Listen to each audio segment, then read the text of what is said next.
रहे हैं, रोहिंग्या रह रहे हैं, उनके खिलाफ जो एक्शन हो रहा है उसको जानने के लिए, उसको समझने के लिए इनका मददगार कौन है, उस पर कार्रवाई होगी, या जो इन लोगों की मदद कर रहा है वो किस तरीके से चिन्हित किए जा रहे हैं, पुलिस ने किस तरीके से उन्हें चेतावनी दी है और वेरिफिकेशन को लेकर क्या क्या संकेत हैं, ये बता रहे हैं हमारे सहयोगी जावेद। एक बार उनकी रिपोर्ट देख लीजिए।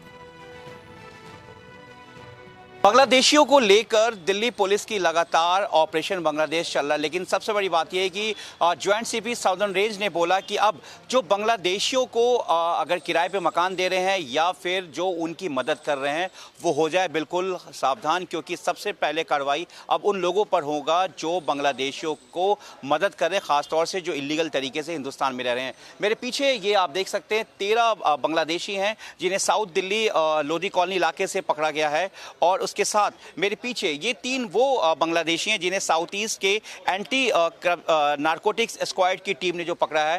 मेरे साथ वो टीम भी इस वक्त मौजूद है जो लगातार 24 घंटे इस पूरे ऑपरेशन को कंडक्ट कर रही है और लगातार अपने इंटेलिजेंस इनपुट के बेस पर जो है इन इलीगल तरीके से दिल्ली में रह रहे बांग्लादेशियों को यहां से पकड़ रही, उसके बाद यहां से लीगल प्रोसेस पूरा होने के बाद उन्हें डिपोर्ट कर रही है। ये एक बड़ा ऑपरेशन है, कुल 24 लोग हैं, क्योंकि कुछ महिलाएं भी हैं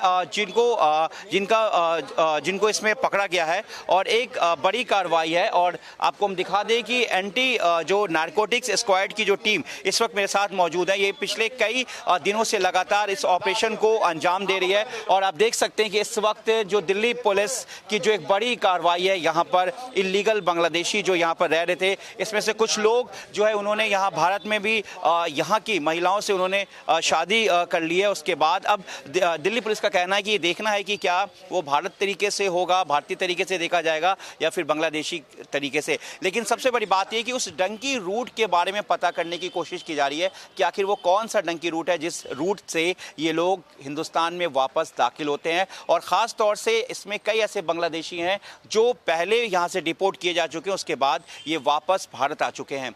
फिलहाल दिल्ली पुलिस एक बार फिर से सख्त है, और जैसा कि ज्वाइंट सीपी और साथ में साउथ और साउथ ईस्ट के जो डीसी भी मौजूद थे, उन्होंने बताया कि वैसे लोग जो इलीगल बांग्लादेशियों को मकान किराए पे दे रहे हैं वो बिल्कुल ना दे, और अगर किसी भी संदिग्ध जिसको वो नहीं जानते मकान अगर किराए पे देना है तो पहले वेरीफाई करा ले। और ख़ास तौर से जो लोग फर्जी वोटर आई कार्ड या फिर आधार कार्ड, पैन कार्ड और इस तरीके से भारतीय की नागरिकता होने का कोई प्रमाण पत्र बना रहे हैं इलीगल तरीके से, और सबसे पहले कार्रवाई अब उन लोगों पर होगी जो इन इलीगल तरीके से रह रहे दिल्ली में बांग्लादेशियों की मदद कर रहे हैं। अपने सहयोगी कैमरामैन अवधेश चौरसिया के साथ मैं जावेद हुसैन, इंडिया न्यूज़ दिल्ली।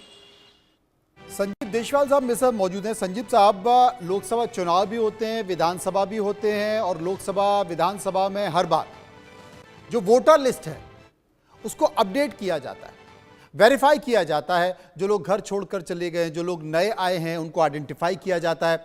बावजूद इसके इतने सारे सरकारें परेशान होती है कि एक देश एक चुनाव होना चाहिए, क्योंकि साहब इतनी लंबी सारी मशीनरी उसमें लगती है। यहाँ तो लोकल के चुनाव, नगर निगम के चुनाव हो तो वोटर लिस्ट का अध्ययन किया जाता है, छानबीन होती है, विधानसभा के हो, लोकसभा के हो। उसके बावजूद भी इतनी बड़ी संख्या में हम लोगों को आइडेंटिफाई नहीं कर पाए, इतना आइडेंटिफाई नहीं कर पाए कि वो बांग्लादेश से आते हैं और भारत की लड़कियों से शादी करके यहाँ पर रच बस जाते हैं। देखिए, इसकी आपको क्रोनोलॉजी समझनी पड़ेगी, इसकी गहराई में जाना पड़ेगा। मैं दिल्ली के बिल्कुल सटे हुए एरिया गुड़गांव डीएलएफ में रहता हूँ।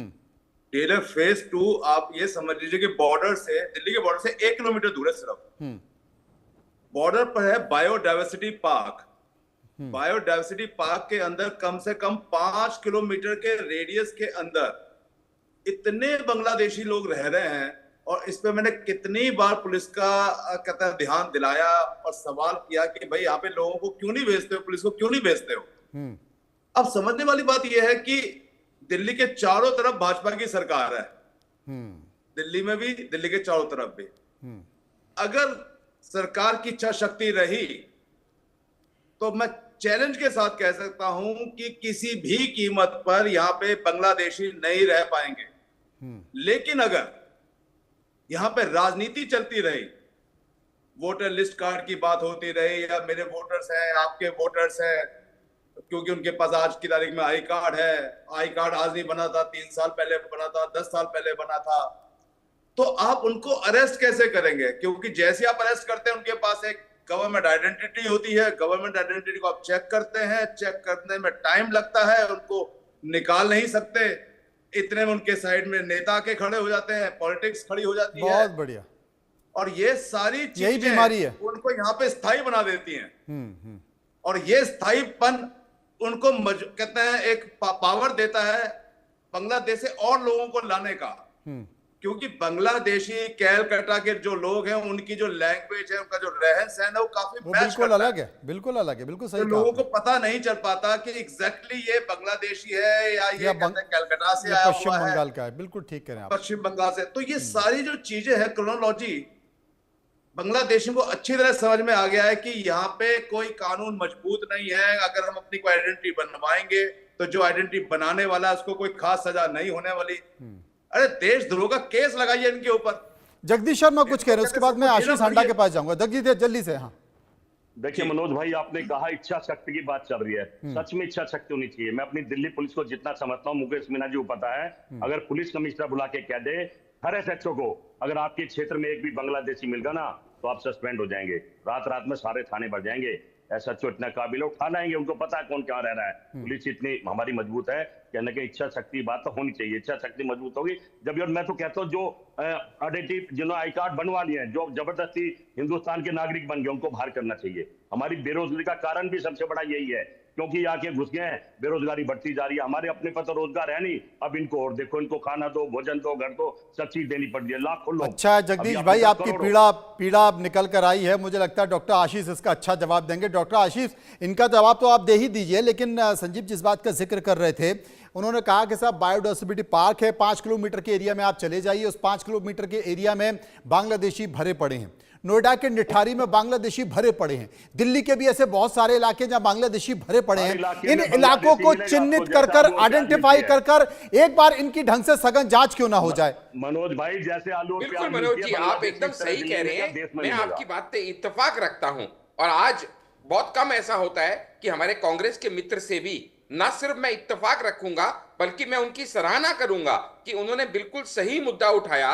और अगर वो कंधे से कंधा मिला के इस समय दिल्ली की सरकार का समर्थन करें तो हम डेफिनेटली, मैं श्योर करता हूं, इन रोहिंग्या को ना सिर्फ चिन्हित करेंगे बल्कि उनको दिल्ली से बाहर खदेड़ने का काम भी करेंगे। क्योंकि जैसे कि आपने भी कहा और संजीव जी ने बहुत सही पॉइंट आउट किया कि वो पॉलिटिकल विल ही है जो हमारे सक्षम यहाँ के अधिकारियों को काम करने से रोक रही थी। आप समझिएगा, ये वोट बैंक पॉलिटिक्स जो है, ये सुप्रीम कोर्ट भी कह चुका है कि वेस्ट बंगाल के अंदर लाखों लोग आने दिए जाते हैं। ठीक इसी तरीके से इन लोगों को अपना वोट बैंक पॉलिटिक्स के लिए इनके आधार कार्ड बनवाए जाते हैं। जैसे कि बहुत राइटली मीना जी ने कहा, 2 नेक्सस यहां पे चलते हैं। एक तो पॉलिटिकल नेक्सस है जहां पे अपना फायदा, अपने वोटर बढ़ाने के लिए उनके वोटर आई कार्ड बनवाए गए आज तक पिछले 10 साल में आम आदमी पार्टी की सरकार ने। और दूसरा एक क्रिमिनल नेक्सस भी चलता है जहां पे इनके गैंग्स चलते हैं जो इनके ये सारे काम बनवा के देते हैं। अभी आप देखिएगा, भाजपा की मजबूत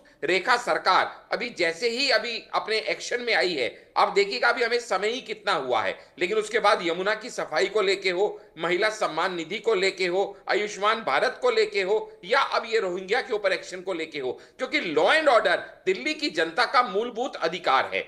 एम्प्लॉयमेंट के ऊपर उनका हक मूलभूत अधिकार है, जन सुविधाओं पे उनका हक मूलभूत अधिकार है। और अगर बाहर से इस तरह से लोग आके उस अधिकार का हनन करेंगे, लॉ एंड ऑर्डर की सिचुएशन क्रिएट करेंगे, तो उसके ऊपर आयरन हैंड से हमें अपना इस्तेमाल करना पड़ेगा।